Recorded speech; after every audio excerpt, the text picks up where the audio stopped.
Today, let's talk about how we should obey God rather than men. I'm going to read from Acts chapter 5, verse 29, which reads this.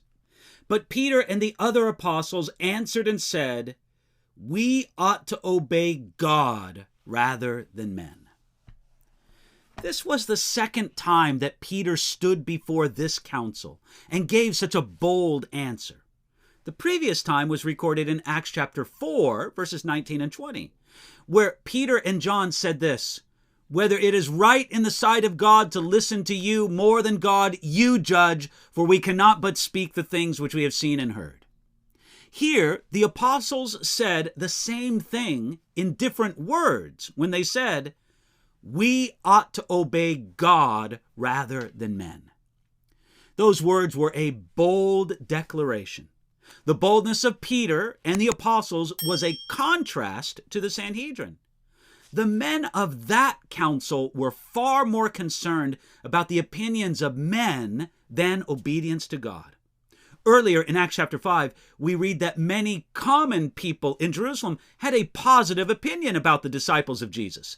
That's in Acts chapter 5, verse 13. We also read that the church was growing, that many people wanted to become Christians. That's in Acts chapter 5, verse 14. Because of this, the men of the council, who seemed to be so important and influential, they were afraid to punish the apostles. They cared more about pleasing the crowd than they did about pleasing God.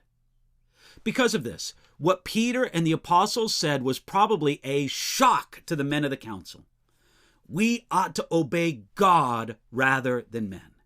Those were remarkable words. The apostles' response to the council was not a defense, and it was not a plea for mercy. Instead, the apostles simply explained why they did what they did. Now, make no mistake about it, in general, the New Testament teaches us that we should submit to those in authority over us. Yet submission on the human level is never absolute, and it is never more important than the submission we owe to God. We should obey rulers, but not when they contradict God. The Lord has established structures of authority and submission for the men and women of God, but as someone such as John Calvin explained, if a person in a position of authority becomes very disobedient and wicked, they give up the honor of being obeyed. Every Christian should agree with Peter and the disciples. We ought to obey God rather than men.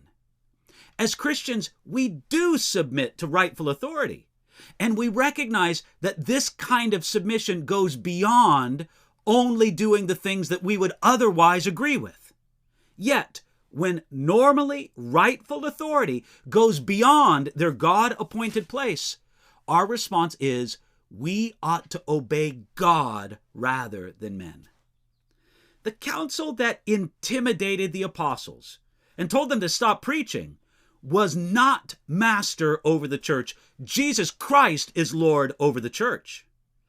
While we respect the work and the authority of councils and mayors and governors and other leaders, we understand that Jesus Christ is Lord over the church. And when God tells us one thing and a human authority tells us to do something else, then we ought to obey God rather than men. May God give us the wisdom, the insight, and the courage to do just that today.